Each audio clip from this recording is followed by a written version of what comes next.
চা দে ওখানে।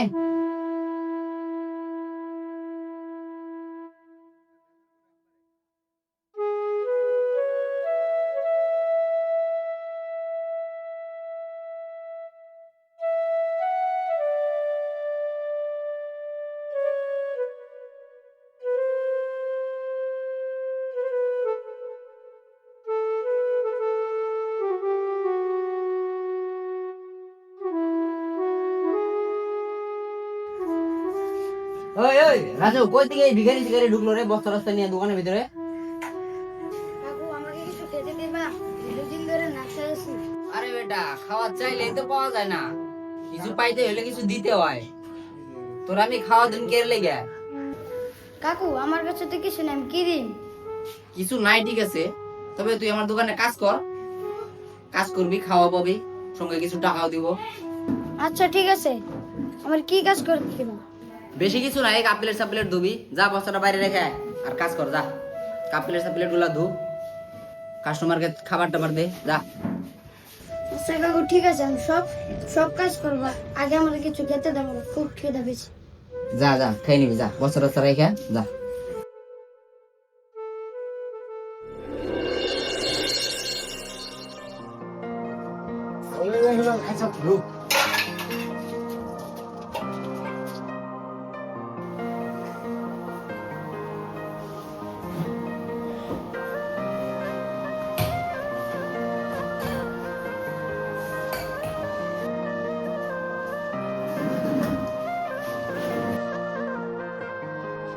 হ্যাঁ বুঝলি, তোর নাম বাকি ছিল?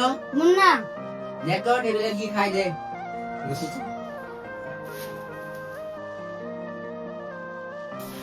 আচ্ছা আঙ্কেল কি লাগবে বলুন, আমি দিতেছি।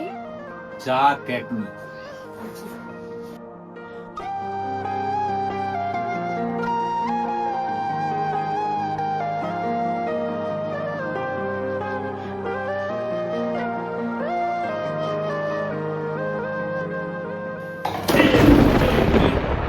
দেখে কাজ করতে পারিস না? ম্যানেজার, কি সব লোকজন রাখছো? আরে এত ছোট বাচ্চা কাজে রাখছো? এই কি করলি এগুলা? চোখ নাই দেখতে পাস না? তুই কি আমার দোকানের কাস্টমার খারাপ করতে যাস নাকি?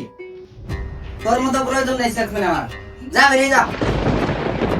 না সাহেব, আসলে আমি দেখতে পারি না, আমাকে ক্ষমা করবেন। আর কাকু আমার কাজে থেকে বের করে দিও না। কাজের থেকে বের করবো না তো তুই আমার সব কাস্টমার এইভাবে রেখে দিবি? এরকম ভুল আমি কখনো করবো না। ভুল চল নাই, যা বাড়া, চল যা বাড়া দোকান থেকে। তোর মতন সেলফম্যান লাগবো না আমার, যা।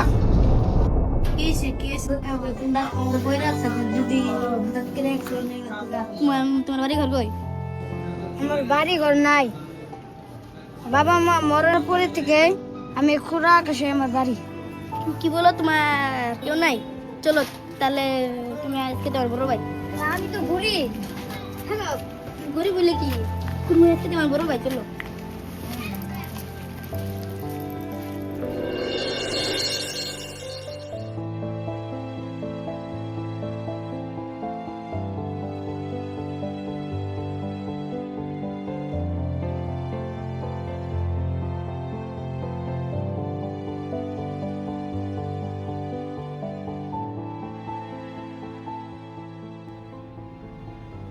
মা মা দরজা খুললো, আমি যাচ্ছি।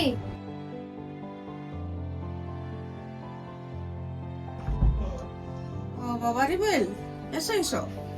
আরে এটা কে আবার? ওর নাম মুন্না। ওর এই দুনিয়ার কেউ নাই। তাই নাকি? ও ও বড় অসহায়, তার কারণে আমি ওকে নিয়ে আসলাম বাড়ি। আর আজ থেকে মুন্না আমার বড় ভাই, মুন্না আমার সাথে থাকবো। আচ্ছা ঠিক আছে, তাই হবে। আসো। এসো বাবা, ভিতরে এসো। সত্যি বাবা, তোর কেউ নেই? বাবা মা নেই? আমার বাবা মা নাই। ঠিক আছে তাহলে, আমার রুবুল তোকে নিয়ে এসে না, আজ থেকে তুমি আমাকে মা বলে ডাকবে, ঠিক আছে? তুমি আজকে আমার বড় ছেলে, বুঝেছ রুবুল বাবা? আজ থেকে এ তোমার বড় ভাই, বুঝেছ? হে আল্লাহ, আমি এতদিন এটা এসেছিলাম যে রুবুলের একটা বড় ভাই হোক। আল্লাহ আমার মনের কামনাটা পূরণ করলেন। আল্লাহ তোমাকে লাখ লাখ শুকরিয়া। রবিলের নাম? রবিল এসেছে? হ্যাঁ কে? হে হ্যাঁ। আমার বড় ছেলে। তোমার বড় ছেলে? হ্যাঁ, কিভাবে আজ তোমার থেকে বড় ও ছেলে? আমাদের বড় ছেলে, রুবুলের বড় ভাই। ও কোত্থেকে নিয়েছে ওরে? রুবুল স্কুল থেকে আসতে ওকে রাস্তায় পেয়েছিল। তোমরা যে সব কি কাজ করো না মা ছেলে, এগুলো তো রাস্তা টুকায়, এগুলা কোত্থেকে কখন আসবো, এসে কি কি চুরি করে ঘর থেকে নিয়ে যাবো, এগুলো কোনো ঠিক আছে? এগুলার ঘরে কেন আশ্রয় দিছো?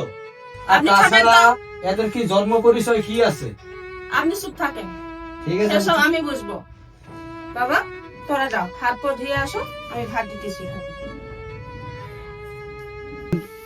দেখো, মানুষের পরিচয় জন্ম দিয়ে না, মানুষের পরিচয় হলো তার পরিবেশ, ভালোবাসা, এসবই মানুষের পরিচয়। এই ছেলেটা খুব ভালো, ও আমার বাড়িতে থাকুক, আমার মনে প্রাণে ওকে ভালোবেসে মানুষ করিয়ে তুলবো, আর সেটাই হবে ওর পরিচয়।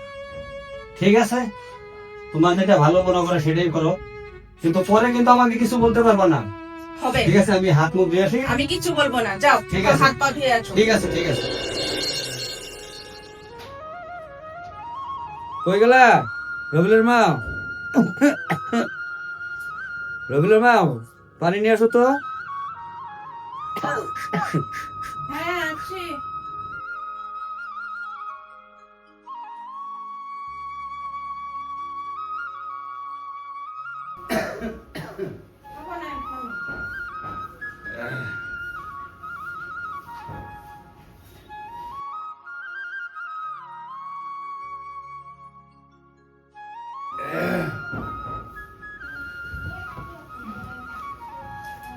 বাবা, শুনছো? হ্যাঁ বলো। আমি একটা কথা বলতে চাই। হ্যাঁ বলো বলো। আমি আর কতদিন চলবো? আমার শরীরটা একদম খারাপ হয়ে যেতেছে, বেমারে ছাড়ছে না। তাই আমি ভাবছি মুন্নাকে বিয়েটা করে দে, ঘরে একটা বউ আনি, তাহলে আমার একটু হেল্প হবে, ঘরে কাম কাজ কতগুলো আছে ও করতে পারবে। হ্যাঁ, তুমি তো কথাটা তো ঠিক বলছো। তো ছেলেটাকে বিয়ে করানো খুব প্রয়োজন, কিন্তু একটা কথা জানো, কি বলো? আমি যখন ছেলেটারে যখন নিয়ে আসলাম, হুম। তখন তো ছেলেটা 12 বছর বয়স ছিল, হ্যাঁ। কিন্তু তখন আমার উপর সন্দেহ হয়েছিল জানো। কিন্তু এখন লাহে লাহে যেটা দেখলাম, ছেলেটা খুব ভালো ভদ্র, তোমার আদর্শটা পাইয়া ছেলেটা যে এত ভালো হয়েছে। ঠিক আছে, ছেলেটাকে বিয়েই করাই দেই, তোমার উপর ঠিক হবে ঘরের কাজ টাজ করার জন্য। আমি বলছিলাম না যে আমি স্বল্প দিয়ে ভালোবাসে ওকে বড় করে তুলবো, ভালো মানুষ করব, হ্যাঁ তাই বলছি। এদি করছি কিনা। হ্যাঁ, এর জন্য তোমাকে আমি ধন্যবাদ দেই। ওমান তুমি কি গল্প করতেছো? আর বাবা বলিস না, তোর মা তখন অসুস্থ হয়ে যায়, দিন দিন বয়স হয়ে গেছে না, তে তোর বড় ভাইকে ভাবছে, তোর মায়ে ভাবতেছে যে বিয়ে একটা করাই দিই। তো এটা তো খুশির কথা। তা আমি বললাম যে ওরকম যদি তার কোনো পছন্দের মেয়ে যদি থাকে, হ্যাঁ, তোরা দুই ভাইয়ে তোর মা একসাথে কথা বলে নে, যদি ওর পছন্দ থাকে কোনো জায়গায় আমাকে বলবি, আমি সেটা আমি বাকিটা আমি ভাই তো উদয় কোনো ধরনের পছন্দ নাই। সেটা তাও একবার জিজ্ঞাসা করে নিবি। ও আমি একবার জিজ্ঞাসা করবো। হ্যাঁ ঠিক আছে, ওর কাছে যদি পছন্দের মেয়ে নেই, তাহলে ওর জন্য শুয়ে মেয়ে দেখো। না মানুষ ধরে কই নিয়ে থাকবো, তোমরা তো বড়রা আছো, তোমরা দেখো। নাই, তাহলে ঠিক আছে, আমরাই দেখবো। ঠিক আছে বাবা মা, আমি যাই, কই যাও তুমি? আমি ঘুরতে যাবো অল্প, বন্ধুরা অপেক্ষা করতেছে আমাকে। দাঁড়া, এই একা যাস না, তোর বড় ভাই মুন্নাকে সাথে করে নিয়ে যাস। মুন্না, কি বলছো মা, ডাকছো? হ্যাঁ তুমি ছোট ভাইয়ের কাছে বাইরে যাও, কোনখানে যাবে বলে ওকে নিয়ে যাও। বুঝলি ভাই, ঘুরতে যাবো, বন্ধুরা অপেক্ষা করতেছে। ও একা জায়গা, আমি অল্প পরে আসতেছি। কোন জায়গায় যাবি তুই? এই পার্কের সামনে। পার্কের সামনে? তো ঠিক আছে, তুই যা, আমি 5-10 মিনিটের মধ্যে তোর ওখানে আইতেছি। ঠিক আছে ঠিক আছে, ঠিক আছে, তুই যা, আমি অল্প পরে যাইতেছি। মা ঠিক আছে। ঠিক আছে। তোমার আসতে তো দেরি হলো কেন? আর বললো না, বাড়িতে বললাম যে বাবা আর মারা বললাম যে ফ্রেন্ডের লোকে দেখা করে আসি, আসার টাইমে আর বাবা বলতেছে তোর বড় ভাইয়ের লগে নিয়ে যাম, তো নিয়ে আসলাম না। পুরো আসার পর রাস্তাতে গেলাম সিলেটে ঢুকি, তোমার লগে দেখা করুন, যেহেতু তাহলে চুলটা কাইটেই যাই, পরে চুল দাঁড়ি কাইটে আসলাম। তাই তো আজকে আমার বাবুটাকে ঘন্টা ঘন্টা দেখতে। হ্যাঁ, আর লজ্জা দিও না।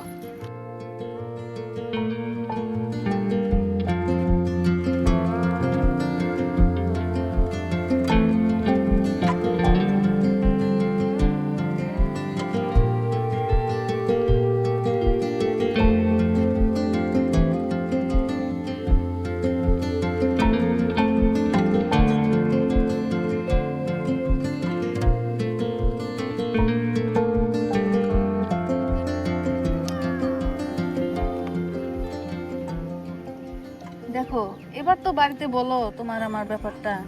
আচ্ছা তুমি বুঝো না কেন? বাড়িতে বলবো, বাড়িতে আমার বড় ভাই আছে, বড় ভাইয়ের বিয়ের আলোচনা হইতেছে।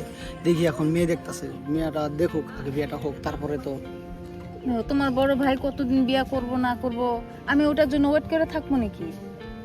আমাকে যদি অন্যখানে বিয়া দিয়া দেয় আমার বাবা মা। তুমি পাগলা হইছ? আমি থাকতে অন্য জায়গায় বিয়ে দিব? ভাবলা কি করো তুমি? তুমি যেভাবে কইতাছো যে বড় ভাইয়ের বিয়া হলে বিয়া করবা, আর বেশি দিন নাই তো, কালকে আলোচনা হয়েছে ঘরে, দেখো মেয়ে দেখতেছে বড় ভাইয়ের জন্য। তো বড় ভাইটা দেখাও, পরে না আমি কিছু বলতে পারো। এখন আমি কিভাবে বলবো বলো? এইগুলা ঘুরি তোর লোক মানায় না তো, আমার লোক মানায় তো। এখানে বসে থাকলে হবো? চ দুইটা মক্কা লোক খাই, শিকড় পানি খাওয়ার জন্য পয়সা জোগাই দিবি। চ চ চল রে চল।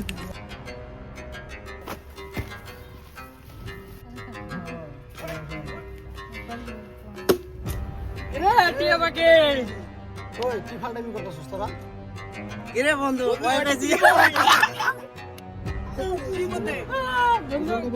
বুদ্ধা রেখে দিব। বন্ধু মাথা নষ্ট কি বলছে? থামো তুমি, এ ওটাকে বলতে কি? সামনে মুখ লাগা রো, দরকার রো, নাই। আমি দেখতাছি কি হয়েছে রে ভাই তোর? ওদিকে যা, তাহলে মাইরে এখানে বুদ্ধা রেখে দিব। বন্ধু কি বলছে? এ কি বলছে বন্ধু? কি বলছে? চলো, আমরা এখান থেকে চলি। আইলাম মাল খাওয়ার পয়সা জোগাইতে, এখন দিয়ে মাল খাওয়ার আগে আমার নিচে লেগে নিশা লেগে গেছে। রো, রো। যা যা যা, আসলে তলে ঢোক, যা যা যা যা যা।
আরে রাখ, তুই আমার ওর ভাবতে দে, বিষয়টা আমার না ভাবতে দে।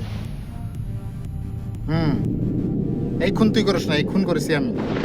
কি কি বলছ তুই? পাগল টাগল হইলি নাকি তুই? না রে, আমি পাগল হই নাই। তোর কি মনে পড়ে যে তুই একদিন আমার রাস্তার থেকে তুলে নিয়ে যায় রে, তোর বাড়িতে নিয়ে গেছিস, আর তোর জন্যই আজকে আমি বাবা মা পেয়েছি। এই খুনের দায়ে তোকে আমি কখনোই জেলে যেতে দিব না। তাই বলে কি তুই আমার খুনের দায় তুই নিবি মাথায়? আমি মাথায় নিয়ে নিব না ভাই, আমি পয়সা থাকতে এটা কখনো হইতে দিব না আমি। আরে শোন, এই দুনিয়াতে তো আমার কেউ কিছু নাই, তোর জন্যই নাম পেয়েছি। আর এদিকে দেখ, তোরও ভালোবাসা, আমার তো কিছু নাই রে ভাই। তাই বলে ভাই তোর জন্য যে আরেকটা মন নষ্ট হোক এটা আমি চাই না ভাই। তোর সমস্ত এই মার্ডারের দায়ী আমি। তুই বাড়িতে থাক। আরেকটা কথা দেখ, তুই হলি একমাত্র ছেলে, আর তোকে এত মহব্বত করে, তোর জন্যই আমি আসা। তোকে না পারলে কিন্তু বাবা মা কি জানি তারা হার্ট ফেল করে ফেল দেবে, কি জানি তাদের কি বা একটা হয়ে যেতে পারে, দুর্ঘটনা হয়ে যেতে পারে। তাই আমি তোকে কখনোই আমি তোকে এই দোষী আমি নিতে দিব না, তোকে আমি জেলে যেতে দিবই না। এই তোর বড় ভাই আছে, তোর বড় ভাই যাবো জেলে। এই মার্ডার কে করেছে? এই খুনির দায় কে? খুনি কে? তোর বড় ভাই। আর শুন, তোর একটা কথা আমি কথা দিয়ে রাখলাম, কখনোই তুই ভুলেও যাতে কাউকে না বলস। বল, কথা দে। তুই আমার মাথার উপর হাত রেখে কথা দে যে এই কথাটা বলবি না। কিভাবে বলবো কত এই কথাটা? খুন করছি আমি ভাই। তুই শুন, তুই কখনো বলবি না যে এই খুনটা তুই করছস, ঠিক আছে? খুন করেছে কে? তোর ভাই মুন্না খুন করেছে। মুন্না যাবো জেলে, কিন্তু এই কথাটা যাতে বাবা মাকে না বলস, এবং কি গ্রামবাসীও যাতে কেউ যাতে না জানে। কথা দিলি? তুই আমার জন্য এত বড় বলিদান দিবি আর কখনো ভাবি নাই ভাই, তুই মহান ভাই। আর বলিদান শোন, তুই বাপ, তুই আর এখানে এখন আর একটু দেরি করিস না, তুই যা। কখন বা পুলিশ আসতে পারে, তুই যা ভাই, তুই যা যা যা। চলো, চলো, এখানে আর থাকতে হবে না।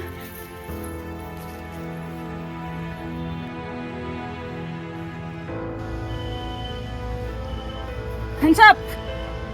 কোনে মারিছে ইয়া? মই মারিছো। কিয় মারিলা? কি ডক করিলে? অল্প ঝামেলা হয়ে গেছিল, সেই জন্য মেরে ফেলে দিয়েছে। রাসিম,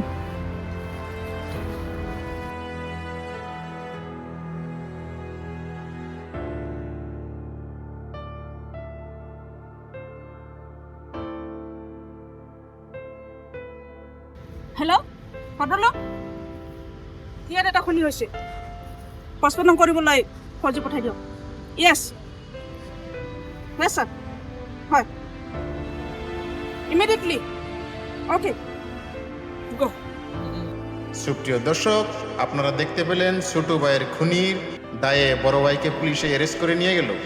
আসলে কি পুলিশে কি সত্য ঘটনা কি তুলে ধরতে পারবে, না বড় ভাইকে দোষী সাব্যস্ত করে যাবজ্জীবন জেলে কারাদণ্ডে দণ্ডিত করবে? এই বিষয়ে দেখতে হলে আপনারা পার্ট 2 অপেক্ষায় থাকুন। সবাই ভালো থাকুন, সুস্থ থাকুন, খুদা হাফেজ।